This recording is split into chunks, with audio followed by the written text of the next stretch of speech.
Hi everyone, Brian here and welcome back to the channel, and today I'm back with another tarot tip video. Thank you all very much for your feedback on my first tarot tip video, which seemed to go down really well, and here I am with another one, and I'll try and make this one short and sharp as I promised to do in these videos. So the technique that I want to share with you today is a technique in which you allow your cards to have a conversation with each other.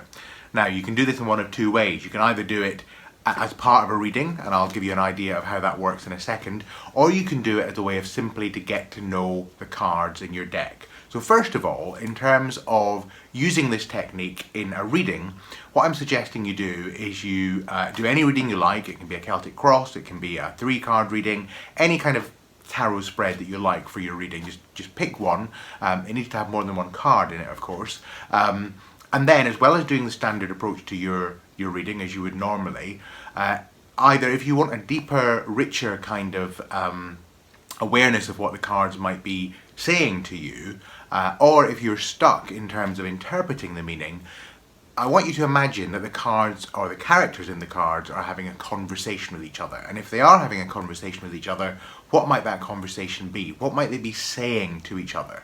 So let me give you some examples. Let's just say that I have done a reading, and I've just taken some random cards out of my giant Rider-Waite-Smith deck here. I've shuffled them up, taken the first, I think it's about 7 or 8 cards, and we're going to see what this means in terms of pairs of cards. We'll do it in pairs, just to give you an idea of the technique. So let's see what we've got. We have got the 7 of Swords and the Knight of Swords. So obviously what you might think here is, well, we're in the mental realm, we're in the swords realm, so maybe these characters are saying something to each other about the way that they think.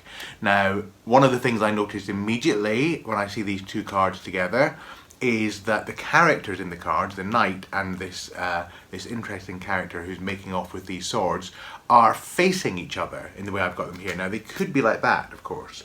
So because they're facing each other, what that makes me think is that certainly the knight is approaching this chap here. So I think the most obvious thing that might be being said here is the knight saying, "Oi, come back with my swords."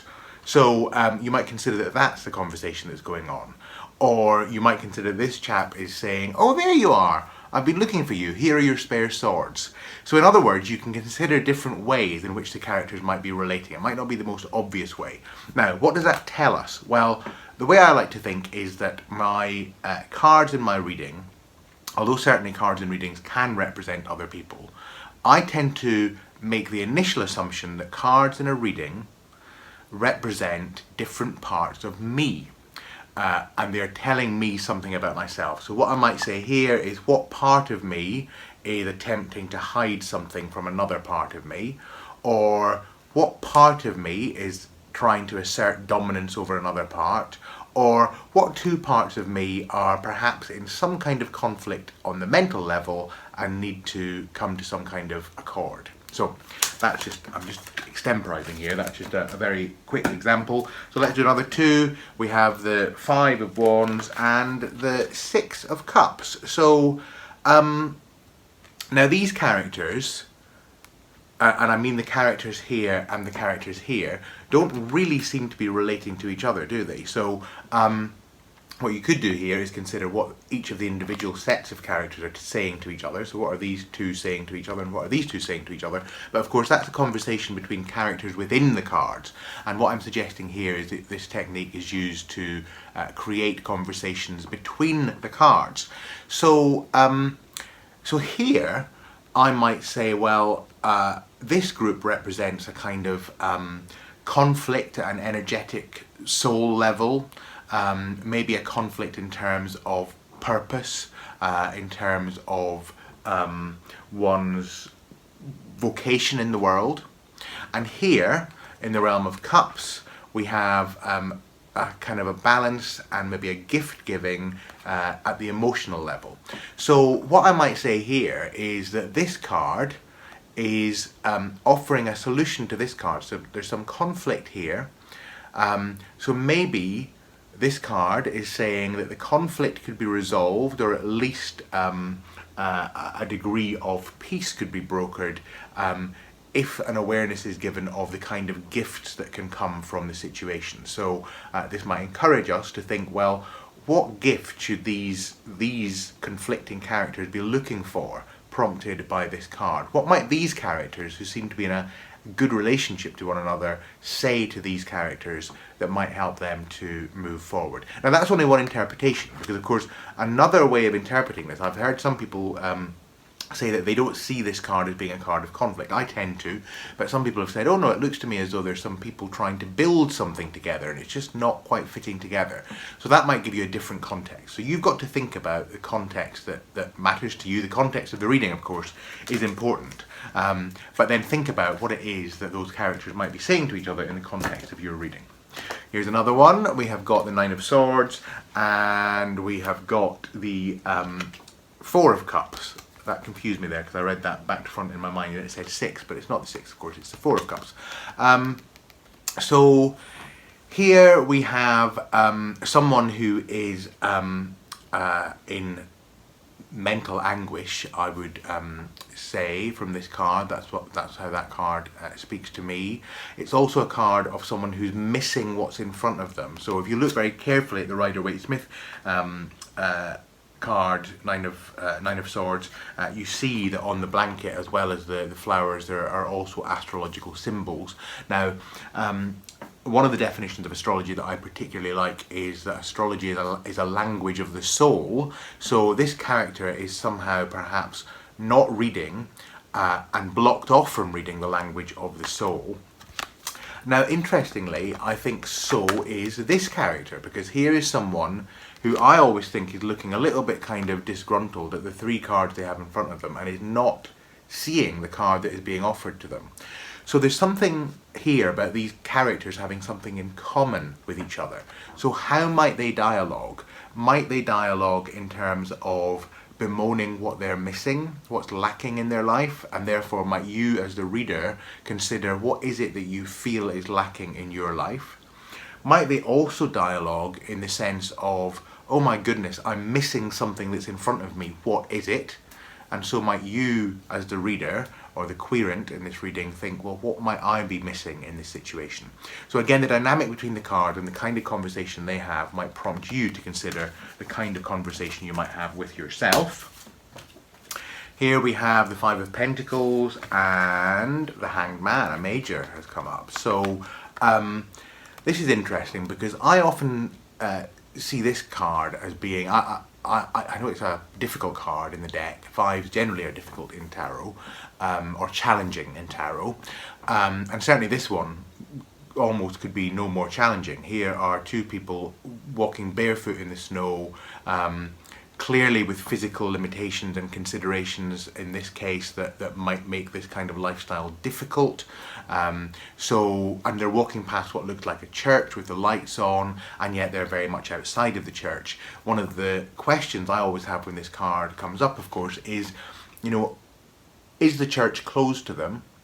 Have they maybe just been kicked out of the church? Or is there a door somewhere here that we're not seeing that they're about to walk through? So we don't really know. We're seeing a snapshot, a vignette in these characters' lives, and there are different ways of looking at it. So what might the card that they're talking to say? So they are walking along outside this church, out in the cold, out in the snow, and they come across the Hanged Man.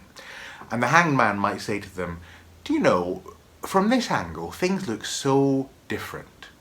So, in the place that this card is laying in your spread, how might things look different? How might a different perspective give a different meaning to this card?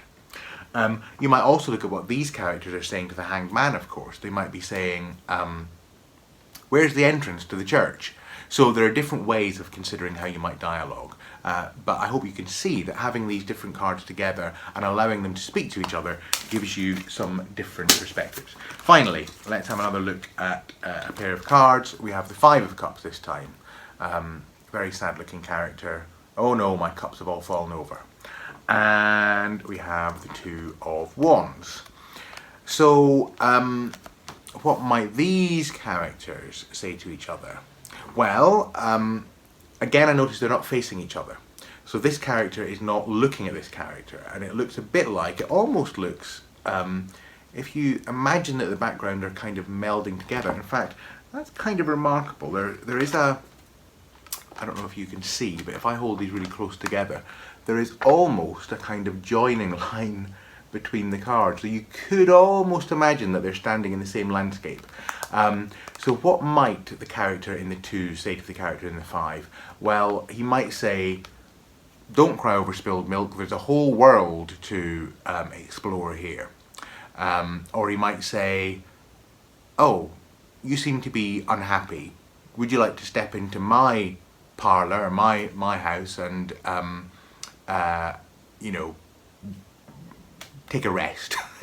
You know, you can think about all kinds of things that the cards might be saying to each other, and you might think about what this character is saying to that one as well. So that's just a very, very quick canter through. Now that's one of the ways you can use the conversation technique. Another way you can use the conversation technique is when you have a new deck and you're trying to, or if you're learning tarot and you're trying to get to grips with the cards, you could literally shuffle the deck, pick pairs of cards, or 3, you can have a conversation between more than 2 cards, pick pairs of cards or more, and let them have conversation with each other. Allow yourself to consider how they might converse with each other. That's a way of getting to know a deck.